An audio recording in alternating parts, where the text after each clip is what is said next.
So these days, compact smartphones are more rare than a funny James Corden joke, even with the likes of a Zenfone Mini allegedly lurking there on the horizon. But if you really do want a dinky blower that'll squeeze into even the skinniest of skinny jeans, then one of the best options in 2021 is still Apple's iPhone 12 Mini. The iPhone 12 Mini launched half a year ago and proved to be my favourite of the new Apple smartphone lineup, with far superior battery life than the god-awful iPhone SE 2020 and an easier to handle design compared with the rest of its bulky siblings. Of course, as this is an Apple smartphone, it naturally hasn't dropped in price at all over the past half a year. It's still 700 bob if you want the cheapest model, or 850 quid if you want the maxed out storage. Fetch the hammer, it's time to knock out the last of Grandad's gold teeth. So I've once again had my SIM slapped inside of the iPhone 12 Mini, been using it as my full-time personal handset for over a week now, and here's my in-depth 6-month review to see if it's still worth picking up in 2021. And for more of the latest greatest tech, please do book subscribe and ding that notifications bell. Cheers! So this 5.4-inch blower is the teeniest phone that I've used this year, besides the ridiculously diminutive 3-inch Jelly 2. But while that phone was frankly a bit of a struggle to operate at times, the iPhone 12 Mini is a well-balanced handset that offers impressive ease of use. It's crazy light at 133 grams and easy to wield one-handed despite that chunky finish. Even the angular design did not compromise those comfort levels. My only complaint is that you can't swipe from the edge of the screen to go back in most of your apps, which would make that one-handed use absolutely sublime. And yeah, on a screen this small, missed touches are basically inevitable. Again, not helped by the complete lack of gesture support. You just got to basically train yourself to slow down a bit, just be that little bit more precise when you're tapping links and buttons and the rest, and you'll generally be alright. As for general toughness, well, the iPhone 12 Mini isn't quite the smartphone equivalent of Joe Pesci. I've dropped it a couple of times and thankfully those glass surfaces haven't shattered, but Apple's ceramic shield display has scratched up a lot more than I was expecting. Having dropped an awful lot of Android smartphones over the last few years as well, I can guarantee you this ain't the toughest display around, not by a country mile. So yeah, definitely slap on a screen protector if I were you, just to be on the safe side, but at least you do get that IP68 water and dust resistance as well, so splashes, spills, all that stuff, no worries at all. Apple offers the Mini in a bright, vibrant range of colours with that fresh new lavender purpley finish now thrown into the mix if you prefer your smartphones to look like the worst confectionery ever made. I personally think that lovely, luscious red model is the best looking version, but I really quite like this dark blue effort as well. So onto the subject of software, and of course iOS 14 has been updated quite considerably since the iPhone 12 Mini was first launched 6 months ago. Sadly, Apple still hasn't added quite a lot of the features that I personally long for and really do miss every time I swap to iOS, stuff like an always-on display, the ability for apps like Deezer and Audible to actually download massive files in the background, and a notification setup that isn't an absolute horror show. However, you do now have a way to unlock the iPhone when you're wearing a face mask that doesn't involve punching in your bloody PIN every time. And unfortunately, this method does involve throwing even more of your hard-earned cash at Apple, as it involves buying their premium-priced smartwatch. And unfortunately, this has proven about as secure as Android's trusted lock feature, i.e. not very at all, especially as videos have already emerged online of people using teddy bears to unlock the iPhone post-update. Perhaps one day we'll see a Touch ID fingerprint sensor slapped on an iPhone again, especially as those chunky edges are absolutely crying out for one. You've also now got dual SIM 5G support, while apps like podcasts have been overhauled slightly, although the playback speeds are still ridiculous with no way to set it in between 1 and 1.5 times speed. Thanks to the various updates, you can also now share your ETA in maps with your mates just using a quick voice command via Siri, which is very helpful when you're driving. And unfortunately, the rigidity of iOS does mean that my preference is going to be with Android, but I do enjoy quite a lot of features on iOS, such as, for instance, that all-encompassing control center, which is absolutely fantastic, and I really get on very well with Apple Home and Apple Health. And thankfully, I haven't experienced too many quirks using iOS here on the iPhone 12 Mini over the past few months,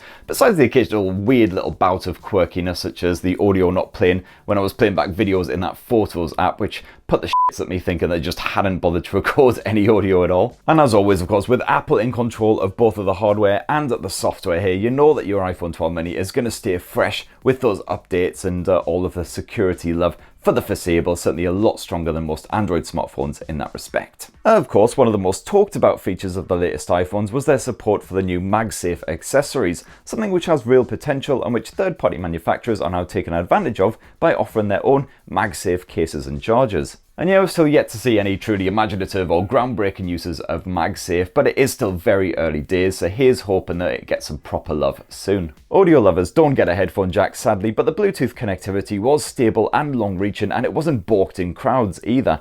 Plus the stereo speaker setup is punchy for something so small. As for that dinky 5.4-inch OLED screen, this is definitely a case of love and hate. I love the crisp, natural look and visuals, that sharp contrast, and the clear visibility even on sunny days, which does occasionally happen here in Blighty, not to mention those excellent viewing angles.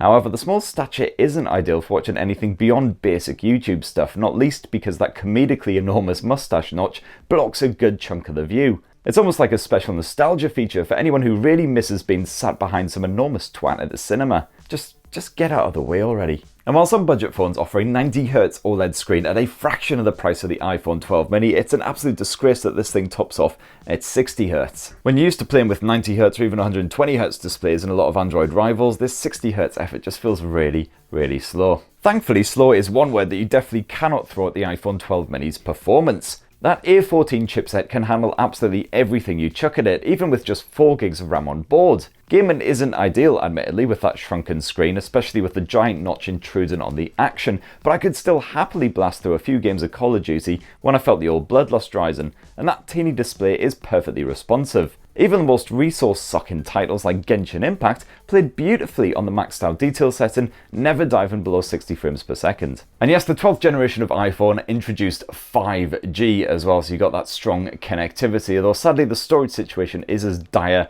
as always. You've got 64 gigs of space on this base model with sod all microSD support. I mean, even some budget Android smartphones these days come with 128 gigs of storage bare minimum with microSD memory card support chucked on top as well, so a paltry 64 on a premium price smartphone frankly feels like a kick in the cock. Good news on the battery front though, because after a few months of play and several updates, the iPhone 12 mini is still generally making it through a full day, no worries. Even with a fair bit of screen on time, lots of media streaming and all that good stuff, you can generally make it through a full day on a single charge, although you will be running into dregs by the end of it all. But be warned, if you are going to be doing any Skyping or Zooming, anything that uses those cameras, or of course a good bit of gaming, then chances are you will have to give it a bit of a boost before the evening time. Now, the iPhone 12 mini's camera experience hasn't changed up at all these past 6 months, and that is fine by me because the dual lens setup, the same hardware as you'll find on the standard iPhone 12, still works a treat. It's a similar experience to what you'll get on Google's Pixel smartphone, so basically just point and shoot, no brains required, which is perfect for me. That hardware and Apple's processing smarts combine to produce natural looking shots in pretty much any conditions, even when you're dealing with incandescent skies or dimly lit interiors. You don't get a massive megapixel count, but finer details are still accurately captured, and my test pics look sharp even when beamed to a big old teddy screen, while moving subjects are also handled with gusto. Shots taken with that ultra-wide angle lens aren't as natural with warmer colours on shore, but it is still far from the worst performance I've seen. That night mode still activates automatically, although it can be tinkered with to a small degree, and while Apple's take isn't quite as impressive as Huawei or Google's efforts, you still get perfectly usable snaps even when there is strong contrast. Switch to video and you can shoot glorious home movies in 4K resolution at up to 60 frames per second, with support for Dolby Vision if you fancy it.